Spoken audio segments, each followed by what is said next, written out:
Hi all, நீங்கள் இப்போ பார்த்துட்டு இருக்கிறது சுமையாஸ் ரெசிபீஸ் தான். வாங்க இன்றைக்கி பார்க்கலாம். நெத்திலி கருவாடு தொக்கு எப்படி செய்யணுன்ட்டு.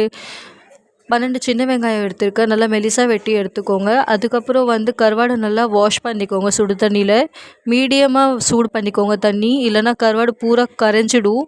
அதுக்கப்புறம் வந்து பார்த்திங்கன்னா ஒரு வானலில் எண்ணெய் ஊற்றிக்கோங்க, கருவேப்பிலை ஒரு கைப்பிடி போட்டுக்கோங்க. அப்புறம் வெங்காயம் இருக்குது இல்லையா, வெங்காயம் நல்லா வதக்கி எடுத்துக்கோங்க. அதுலேயே நம்ம வந்து கருவாடும் ஆட் பண்ணிக்கலாம். கருவாடு பாருங்கள், நல்லா ஃப்ரெஷ்ஷாக கழுவி வச்சுருக்கேன். கருவாடு ஆட் பண்ணிக்கலாம். அதுலேயே மொறுமொறுப்பான கிறிஸ்பினஸ் கொடுக்கும் நம்மளுக்கு. அதுக்கப்புறம் வந்து பார்த்திங்கன்னா அது ப்ரௌன் ஆகிற வரைக்கும் நல்லா வதக்கிக்கோங்க, ஒரு 5 மினிட்ஸ். அதுக்கப்புறம் நான் வந்து மசாலா தான் போட போகிறேன். சும்மா கொஞ்சமாக பிஞ்சுக்கு நான் வந்து சால்ட் எடுத்திருக்கேன், ஏன்னா கருவாட்டில் ஏற்கனவே உப்பு இருக்கும் இல்லையா, அதனால கொஞ்சமாக உப்பு எடுத்திருக்கேன். அதுக்கப்புறம் 1/2 டேபிள் ஸ்பூன் வந்து மஞ்சத்தூள் எடுத்திருக்கேன்.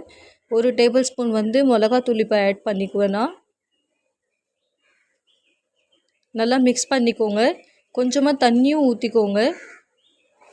தண்ணி ஊற்றி ஆனதுக்கப்புறம் நம்ம வந்து தக்காளியும் போட்டுக்கலாம். தக்காளி போட்டோடனே பாருங்கள் கலர் எப்படி சேஞ்ச் ஆகி வருது.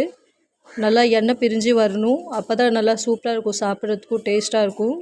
இந்த வீடியோ உங்களுக்கு பிடிச்சிருந்தா லைக் பண்ணுங்கள், ஷேர் பண்ணுங்கள், கமெண்ட் பண்ணுங்கள், சப்ஸ்கிரைப் பண்ணுங்கள். மறக்காமல் பெல் ஐக்கான் பட்டன் ப்ரெஸ் பண்ணிக்கோங்க. உங்கள் ஃப்ரெண்ட்ஸ் அண்ட் ஃபேமிலிக்கும் இந்த வீடியோ ஷேர் பண்ணுங்கள் ஃப்ரெண்ட்ஸ். தேங்க்யூ.